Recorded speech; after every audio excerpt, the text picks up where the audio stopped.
มันเป็นตะเมื่อยเลยหายแห้งๆเนี่ยคือลำหนึ่งตัว ลากมันข้างมันเป็นตะเมื่อยนี่เด้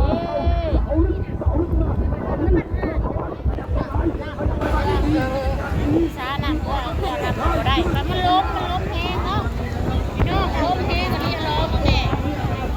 เพื่อกับอย่างนั้นเนี่ยมันล้มเนาะแม่เพื่อน้อยนั่งโอ้พี่น้องนั่งสู้นั่ง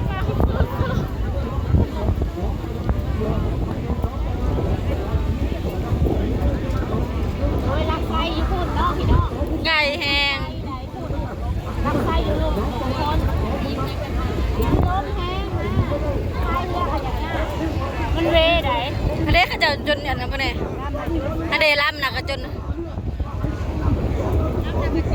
เนี่ยลงแล้ว สายน้ำเพื่อ โอ้ยมันล้มแห้งพี่น้องเอ้ยเพื่อนน่ะปกติน่ะปล่อยมา4 ลำเนาะ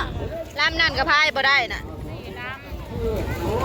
ลำนั่นก็จะได้อยู่ลงน้ำที่เขาเพื่อสิหลงพี่น้องเอ้ย มันล้ม อุปสรรค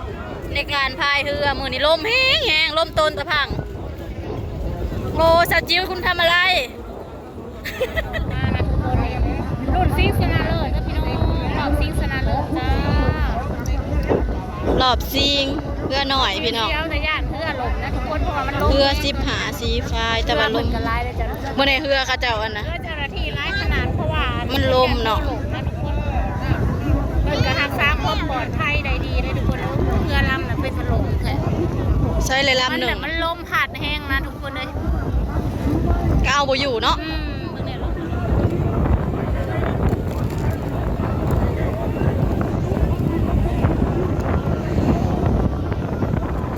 ปล่อยเรือมาได้แห่งลมแห่งโกนมาบึ้ม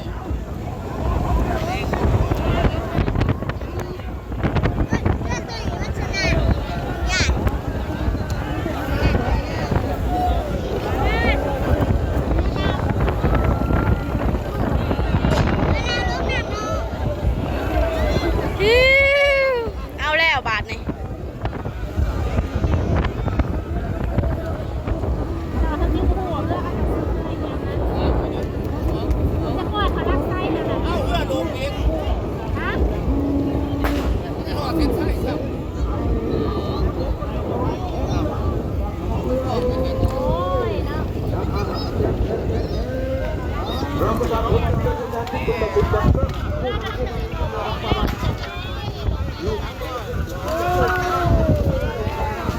ตรงนั้นค่ะ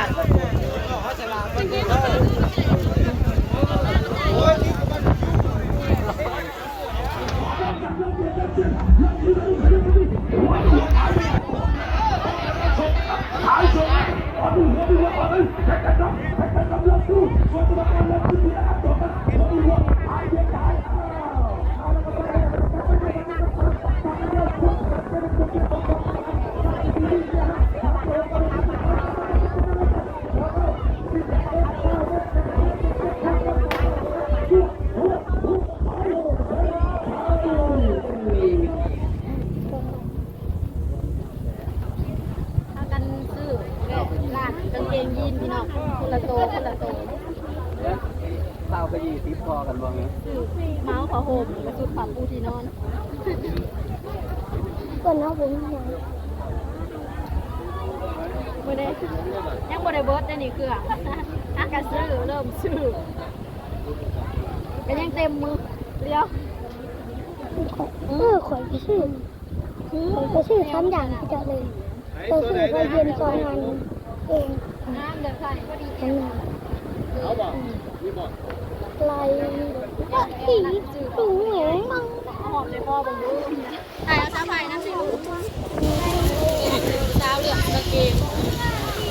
เอ้ยอย่าติด ก็จะเป็นเก็บไหม หัว เป็นไงล่ะ ชอบตื้อน่ะ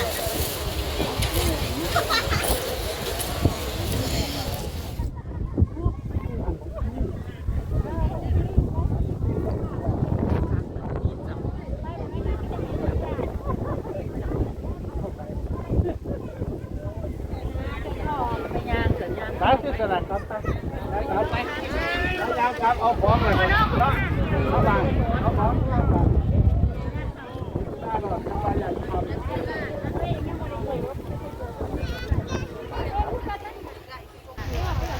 อาจารย์หัน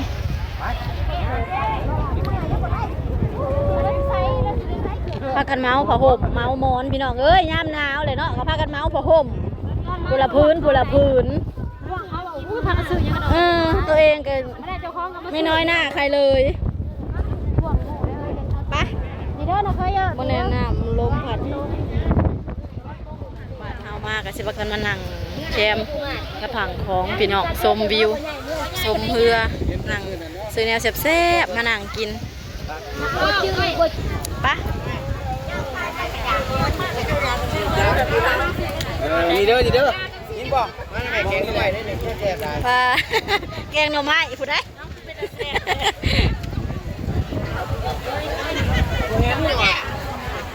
ชวนมากับอันซาลี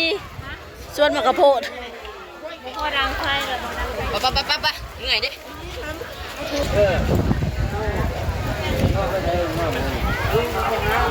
มากินก่อน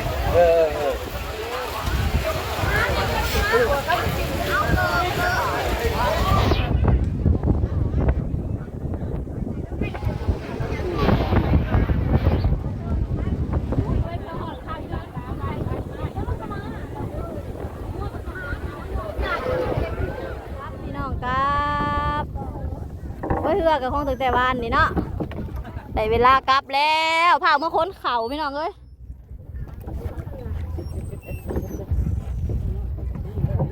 ป้าผู้เฒ่ามัดเข่าอยู่ทุ่งไอ้มัด ทำมาได้แล้ว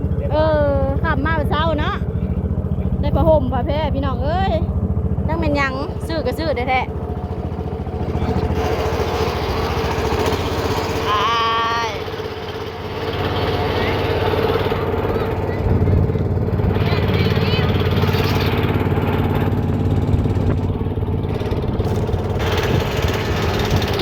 เต็มอยู่เนาะ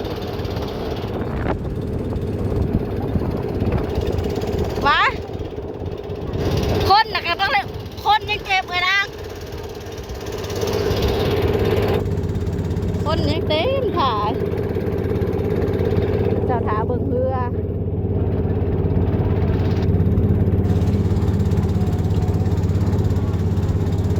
ให้แต่ขามไปเหมือนขามมาปกไกลพี่น้องเอ้ยขามบ้านทาดานใกล้ๆข้าวเดียวก็ฮอด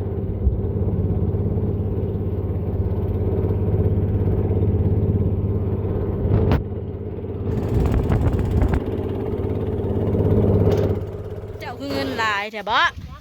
พากันไปซื้อบิซังอันนี้นะชมมาย่ามนาผ้าห่มผุละพื้นบ่มีเงินหักตามมาจนถึง5บ่เป็น อ้าวมาใส่แล้วกัน ใช้เลยโซบของเฮาหน่อยบ้างหนูจะเอามือเฮือนหนูนะ เอาไปเด้อของไฟของมันบ่ นี่จ้า ขันทุกอย่างนะไพ่ในขังนั้น พี่ลึกพี่โลไปจ้าพี่น้องบัดนี้เมื่อบัดนี้5 คนเขาสำหรับคลิปนี้ดาวก็ขอจบคลิปไปเพียงสำนีก่อนพี่น้องอยู่ดีๆโน่ลงมาเข้าไปในน้ำบาเยอะพูลงก็ได้ด้วยสิข่าวนั่งลงลุงจิถอยรถ สิเมื่อกันนางไม้แล้วอ่ะ เมื่อนำแล้วไอ้ชาวไผ่จังเราเห็ดหยัง น้าเองน่ะอันนี้เกิดจากมันน้า